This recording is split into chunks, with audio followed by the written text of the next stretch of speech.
काहीतरी मिळवल्याचा आनंद असतो, संकल्प पूर्ण केल्याचा आनंद असतो,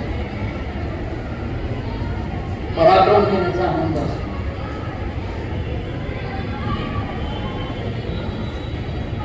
हा सगळा आनंद स्वतःपुरता राहतो. तिथून सुरुवात करायची असते. म्हणजे आपण पराक्रम केलेच पाहिजे, संकल्प केलेच पाहिजे, पूर्ण केले पाहिजे, आणि आपण प्रयत्न केले आणि काहीतरी मिळवलं, हा आनंद तर घेतलाच पाहिजे. तर मग त्याच्यापेक्षा मोठा आनंद कुठला? तर हा सगळा म्हणजे पराक्रम आपण केलेला आहे, कर्तृत्व दाखवलेलं आहे, संकल्प पूर्ण केलेले आहे.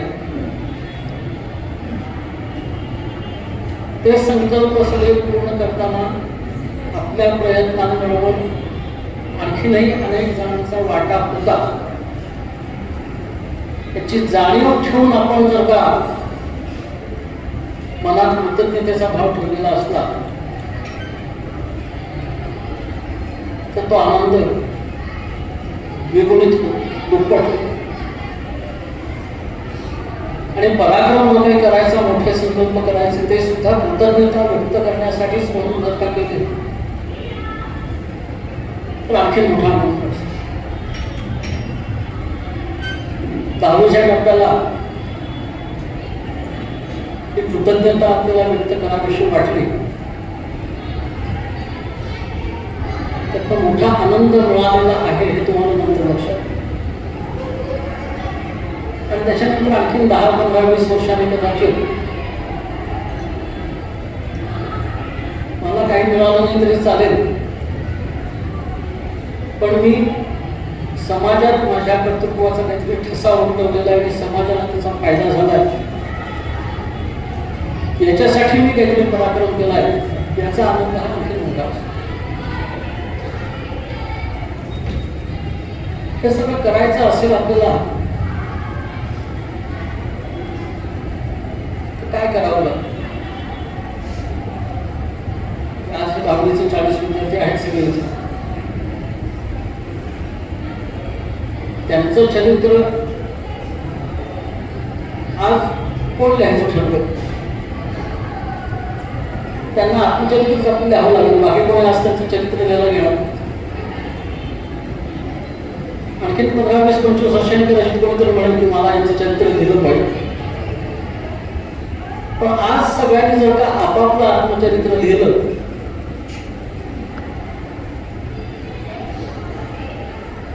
त्याच्यात काही गोष्टी ह्या सारख्या असतात. माझा प्रबोधिनीतला 5वीतला पहिला दिवस साधारणपणे सगळ्यांचं सारखेच असतं,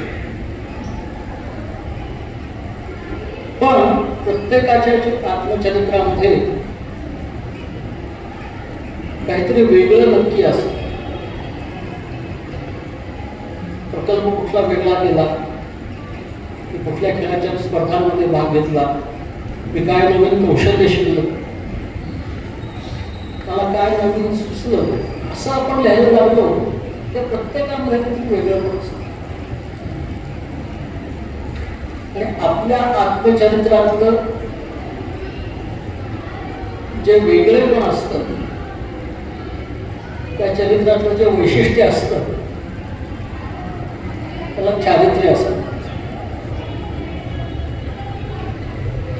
आणि प्रबोधित सगळे विद्यार्थी सर्वप्रथम श्रेष्ठ चारित्र्याचे झाले पाहिजे, मग नंतर राष्ट्रीय वृत्तीचे झाले पाहिजे,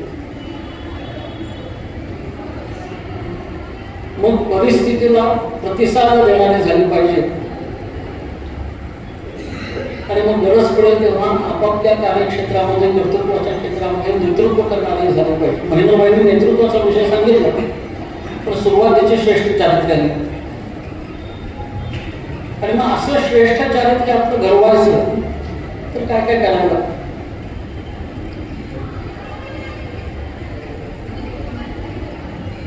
सगळ्यात पहिली गोष्ट म्हणजे स्वावलंबन. आरोग्याचं स्वावलंबन, कामातलं स्वावलंबन, दिनचर्येतलं स्वावलंबन, विचारांचं स्वावलंबन, भावनेचं स्वावलंबन, निर्णय घेण्याचं स्वावलंबन, हे सगळं आपल्याला शिकायला. ज्याला जितकं स्वावलंबन जमेल तितकं त्याचं चारित्र्य उत्तम होईल. मग त्याच्यानंतरची दुसरी गोष्ट म्हणजे तर त्याच्यानंतरची दुसरी गोष्ट म्हणजे उद्योगप्रियता. सतत त्याला काहीतरी कामामध्ये गुंतून राहायला आवडतं. आणि मग अर्थातच ते काम हे सदिश काम असलं पाहिजे, काहीतरी हेतू समोरून केलेलं असलं पाहिजे, एखादा प्रश्न सोडवण्याचं काम असलं पाहिजे, नवनिर्मिती केल्याचं काम असलं पाहिजे. पण सतत कुठल्या तरी कामामध्ये मी गुंतून राहिलेलो आहे असं झालं पाहिजे. आणि आता इथे आपण जे विक्री उपक्रम करतो ते योजनेचं एक मुख्य कारण आहे की विक्री उपक्रमामध्ये तुम्हाला नेमकं उद्दिष्ट सांगता येतं की इतक्या वस्तू मी विकेन, इतक्या घरी जाऊन त्या विकेन, इतके दिवस मी विक्री करीन, किंवा इतक्या रुपयाची विक्री करेन, किंवा इतक्या रुपयाचा फायदा मिळतो. असं नेमकं उद्दिष्ट ठेवून त्याच्यासाठी प्रयत्न करायला लागलो. त्या प्रयत्नामध्ये नेमके म्हणाले की कुठे कमी पडतो याचा विचार सुरू होतो आणि त्यामुळे आपल्या प्रयत्नांमध्ये दुरुस्ती व्हायला. आणि म्हणजे विक्री उपक्रमासाठी करतो तेच उत्पादन आणि विक्रीमध्ये सुद्धा करतायत, ते संशोधनामध्ये करतायत. प्रत्येक ठिकाणी ही उद्योगप्रियता ही आपल्यामध्ये असणं ते जास्त महत्त्वाचं. त्याच्यानंतर देखील काय करायला, त्याच्यानंतर अभ्यासशीलता हा मुख्य गुण आपल्यामध्ये यावा. अभ्यास म्हणजे आपला 10वीचा अभ्यास केला तो नाही, किंवा पुस्तकं वाचणं हा अभ्यास नाही. अभ्यास या शब्दाचा मूळ अर्थ आहे एखादी गोष्ट न कंटाळता पुन्हा पुन्हा पुन्हा ती पाहिजे तेवढी उत्तम होईपर्यंत करत राहणं, अशी अभ्यासशीलता यावी लागते. त्याशिवाय आपण उत्तमतेच्या शिखरावर पोहोचतो. मला एकदा राष्ट्रपतींना पत्र लिहायचं होतं कंपनीच्या वतीनं. पत्राचं पहिलं आराखडा तयार केला. मलाच वाटलं की नाही बरोबर झालं. मग काही वाक्य बदलले, काही शब्द बदलले, क्रम उलट केला. वाटलं की जरा बरं झालं. पण पुन्हा एकदा वाचलं तर नाही, अजून काही बदल करायला पाहिजे. पुन्हा काही बदल केले. तिसऱ्या प्रयत्नात असं वाटतं की छान झालं. पण मग आणखी एकाला दाखवलं की आता हे राष्ट्रपतींना पाठवायचं बरोबर वाटायला. त्यांनी आणखीन काही उद्देश होतो, पुन्हा दुरुस्ती केली. असं राष्ट्रपतींना पत्र पाठवायच्या आधी 6 वेळा 9 वेळा त्या पत्राचं प्रारूप मी पुन्हा दिलेलं होतं. आणि मग ते उत्तम झालं. आणि म्हणजे काम व्हायला होतं ते राष्ट्रपतींनी वाचल्याबरोबर ते काम झालं. पण असं पुन्हा पुन्हा करायची तयारी असणे ही अभ्यासशीलता ही आपल्यामध्ये येणं म्हणजे आपलं चारित्र्य घडण्याचा तिसरा टप्पा आपल्याला. चौथा टप्पा आहे कोणी सांगायची वाट न पाहता पुढाकार घे. इतरांचं नेतृत्व करायचं आणि स्वतःचं नेतृत्व करायला. आता मला कोणी सांगणार नाही, मला स्वतःच कामाला लागायचं. असं आपलं जे जे काम दिसेल आणि करता येईल आणि केलं पाहिजे असं वाटेल ते काम आपण पुढाकार घेऊन करणं, याच्यातून आपलं चारित्र्य घडतं. या ज्या गोष्टी आहेत त्या स्वतःमध्ये बदल करायच्या. आणि असे किती बदल आपण स्वतःमध्ये केले तरी आपलं चारित्र्य चांगलं घडलेलं आहे ते आपल्या भोवतीच्या 100 लोकांनी म्हणावं लागतं. आपण नुसतं म्हणून करत नाही.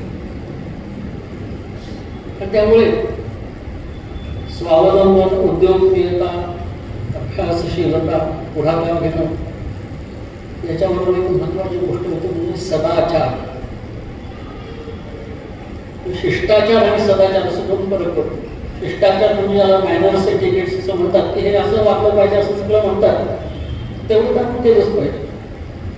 पण सदाचार म्हणजे कसं वागायचं असते ह्याच्याकडे बघून शिकावं असं लोकांनी म्हटलं पाहिजे. तितकं आपलं चांगलं वागणं झालं पाहिजे, तो सदाचार. आणि या सगळ्याच्या बरोबर आपलं चारित्र्य हे श्रेष्ठ होण्यासाठी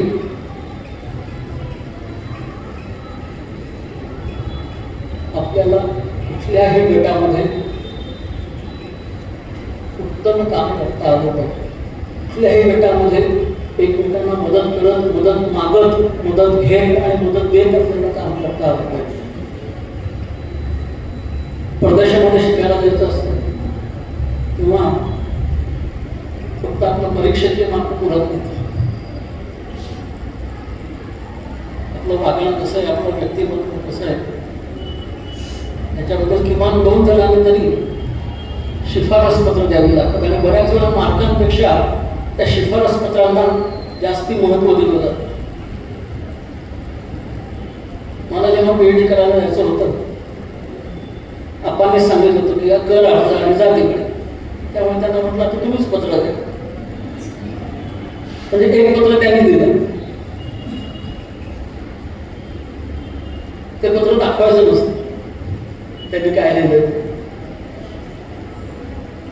पण त्यांच्या कार्यालयात जे PA होते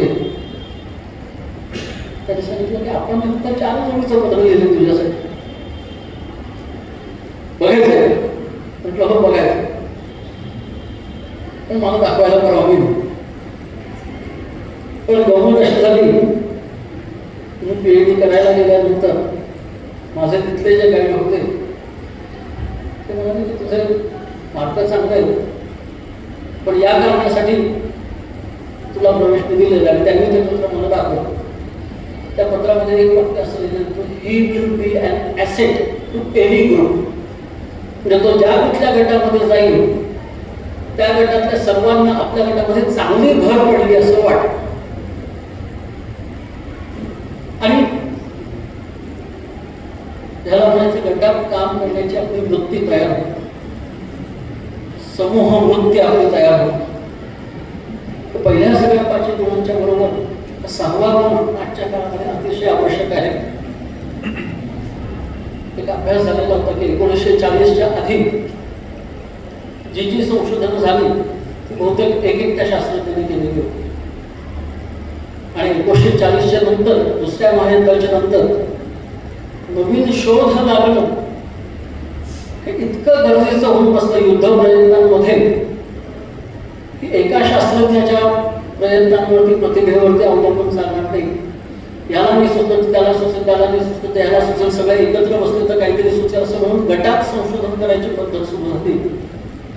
आणि मग दुसरं महायुद्ध संपलं तरी तीच पद्धत वाढत गेली. आता तर काही संशोधन निबंध असे असतात त्याच्यात 300-300 लोकांची नावं असतात, त्याच्यामध्ये काम कोणी केलं. असं इतक्या लोकांना एकत्र काम करण्याची गरज आजच्या काळामध्ये निर्माण झालेली आहे.